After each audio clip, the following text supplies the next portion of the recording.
love Ukraine on Fire, and I've watched it twice. And then there was something that happened a few months ago that just made me incensed. And that was they took down all of Oliver Stone and your work from YouTube. Not all of Oliver works, but they took down Ukraine on Fire.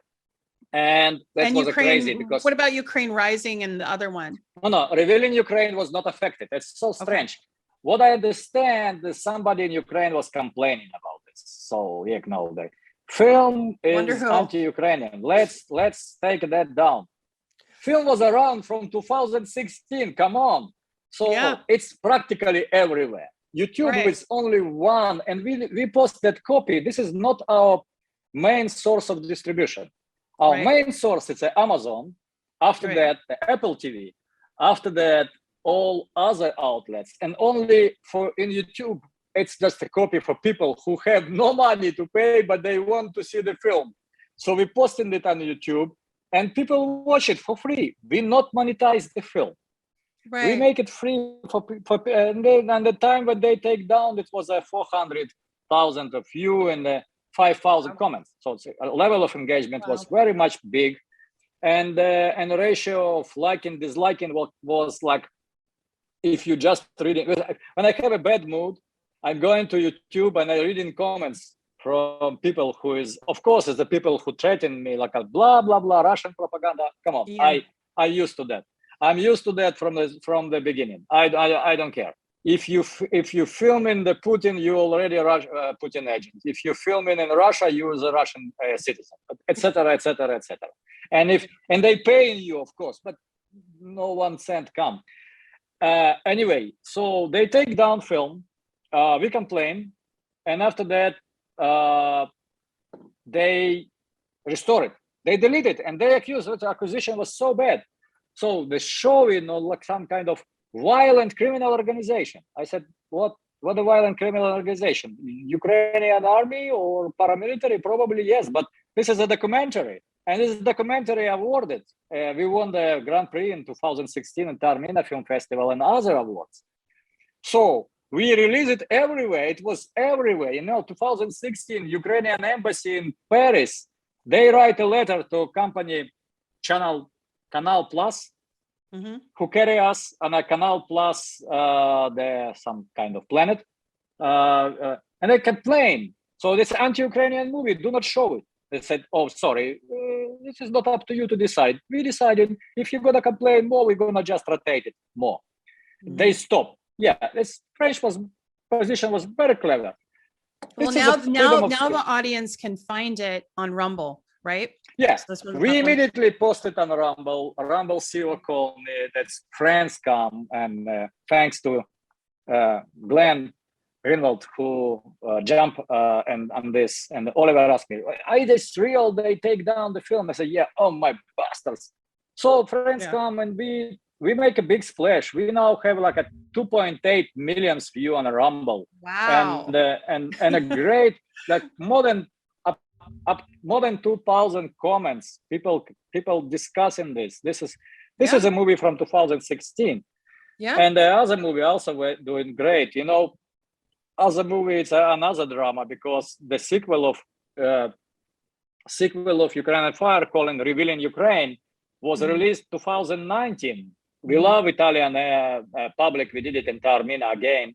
And we won again Grand Prix for our input in the. Wow! He just put up the title of the film. Our key speaker now. You know where? The Viktor Medvedchuk sitting in Ukrainian jail, accused. He was the most heavyweight, popular leader of opposition. He wanted to avoid that war at all costs, and he has all settings to do that. He never was an enemy of Putin. He is practically only one man in Ukrainian establishment who can come to Kremlin, talk to Vladimir Putin, and make a deal with him. And you know what? That's making deal. He was involved in the swapping of prisoners of war for this 8 years. He released 500 people from captivity. Now he is sitting in a jail.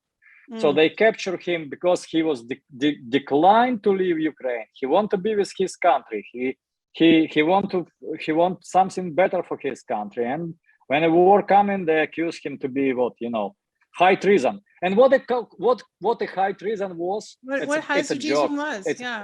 It's a joke because they accuse him he was trading a coal from this eastern part of Ukrainian Donbass, what was rebellion, and they trade the coal to Ukraine to produce the energy in Ukraine for Ukrainians. And this is a called high treason. How insane this accusation is. I know him pretty well as his beautiful wife, Oksana Marchenko. She come online, she addressed that everyone whom she know, the Putin, Macron, and Erdogan, asking them to help and to swap him for the Ukrainians. It still doesn't work out. I hope for better. I want to touch this and tell this story because sometimes you film, if you look on the end of revealing Ukraine, this is one particular clip in there when Oksana is asking Oliver, what do you worry about? And Oliver answering, I worry that's world blowing up. So this is our biggest goal for all that films was to prevent war. And right, Igor, you're right. Yeah, and the people accusing me said, you pro-Russian, you justifying the killing innocent Ukrainians. I said, no, I'm not justifying killing no one, because I was in a peace movement from 1988, because I was graduated in rocket science. I know, and actually was my military occupation was a luncheon officer for ICBM. So I know how devastating, how dangerous, and how brutal the nuclear weapon is. So in 1988, I was joined the Soviet-American peace movement. We walked from Odessa to Kiev. It was 250 Americans, 250 Ukrainians, and we walk and using the bus sometime, but mostly walking together. And we start knowing each other. We understand we're so similar. We have such a lot of similarities, common, values of our civilization. They common. That's a family values, and especially youth. Unfortunately, Tara, now is no peace movement. Everybody in the peace movement now, they blaming Russia. They blaming Russia for, they don't understand. You cannot blame one side for the war. You cannot, and especially Russia, was Russia not raging the war as we did? I mean, there is 14,000 Russian nationals that have lost their lives. And as we speak in this moment, right now, the Donbass region is being attacked by Ukrainians, and they're the Ukrainian military, and they're going after civilians. And they've hit some children today. I mean, I just saw some of the footage. I mean, and we're not getting coverage here in the West of any of that. As you know, they've censored all the media. This is very important to understand. That war started not on the 23rd of February, 8 years ago, when Maidan happened in Kiev. Bloody, violent, 2014, bloody and violent coup d'etat, what was immediately recognized by United States government. And the people who behind of this war, we need to call them by the names. This is like Senator McCain. This is Victoria Nuland. This is our hawkish neocons, our interventionalism, who want to change the world by the force. Of course, this force is not a military force. This is a soft power. But this soft power, together with Soros, together with any other manipulative technology, media, they change the minds of Ukrainians. They change the mind of everyone who not develop the critical thinking skill, and they bring him to this disaster. Because when you live in an imaginable world and you see unicorns, and after that you accidentally hit the pole by your forehead, and this is a very hard meeting with reality. This is what my fellow Ukrainians experiencing now. 8 years, they allow that people jumping on the street, wearing the insignia of neo-Nazi, and calling, let's kill them Moscow, Moskale. Yeah, по-русски it's Moskale. So, and they cultivating this hate. They cultivating on a government level. You know, we can see that in our society, cultivated in a little, how to say, little cells. You know, white supremacists or others. But imagine how bad it can go when the government helping you to cultivate. Yeah. Imagine if the people, not just the one president, imagine the entire government endorse them, and not some kind of, you know, innocent, like, you know, how to say, I forget that people who accuse them, the January 6th boys or something. They like the endorse it like, Proud Boys.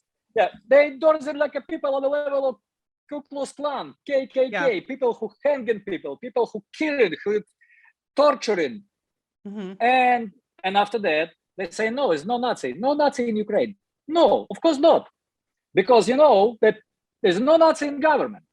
In a Germany, Nazi Germany, the Nazi in government was very polite.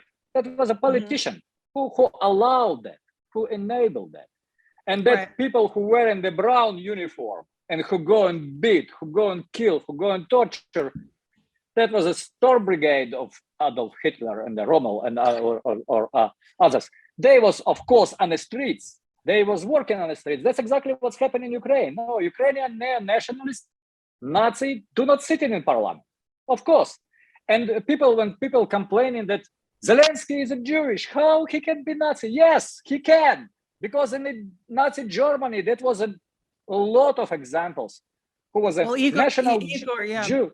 Yeah, who was a Jew and who was a Nazi and who killed other Jews. And this is not about your nationality. This is about your ideology. When you put in one nation over the others, and when President of Ukraine, Zelensky, calling the previous prime minister, calling the people living in Donbass subhumans, and now they complaining, they put in this all that shit on the head of Putin. No, I understand what's happening. Everything was built on a blood. Everything was built on a hypocrisy, lie, and manipulated reality gonna fail sooner or later. And when you're dealing with such a scam as a Nazism, you cannot avoid dealing with a brutal force, because without force, they're not going away. Doesn't matter how many films we're gonna show them, how many articles we're gonna read them out loud, they're not gonna disappear. We need a brutal force. Best brutal force in the World War II was a Red Army and allies who joined together and cleaned this mess. Of course, Russia leading role in Soviet Union was paying such a huge price for that. This is why Russians can't stand it. They can stand the smallest example. They can stand swastika. They can stand the insignia of Waffen SS. They can stand it. They're gonna fight it. And when you allow this scam to breed in your country, be ready to. So we did a film about this, not about Nazis in Ukraine, not about this war. We did a film in 2021. We call it long, very hard to remember name. 30 years of independence, Ukraine, 30 years of independence, the everlasting present. The everlasting present, you remember the Groundhog movie with a beautiful movie when the hero, they're waking up every morning the same day. Yes, and that's making Groundhog Day. Going, Groundhog Day, yeah, great film. So this, imagine Ukraine living in this 30 years. 30 years, they waking up, same people, same corrupted politician, different narration, same result. And country going down. Country going down.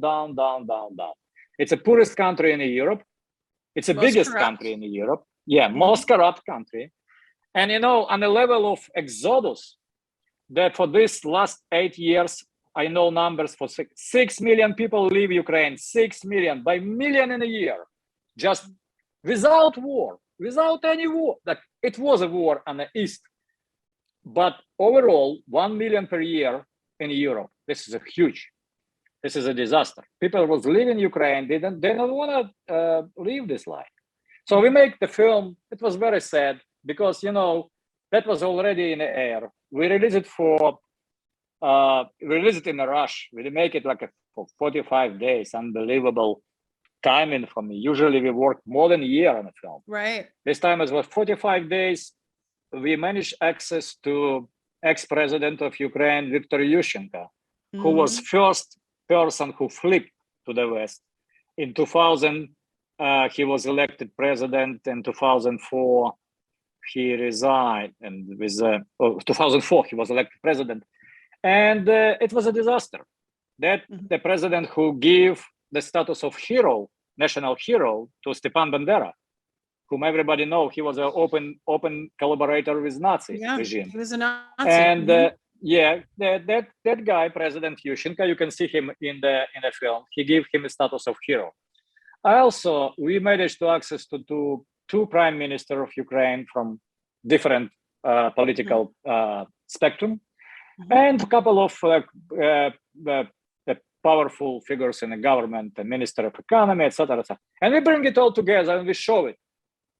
It's very little to celebrate. 30 years of independence bring Ukraine to the knee. Yeah, it's very, very bad. And sad, but it was just the beginning. The ending was very bad. And ending going on now. We all see this what's going on with this Eastern Front in the Donbass, and we have a war in Europe. And you know what? I'm starting talking about Budapest Memorandum and nuclear war. You know what's happened a few days ago?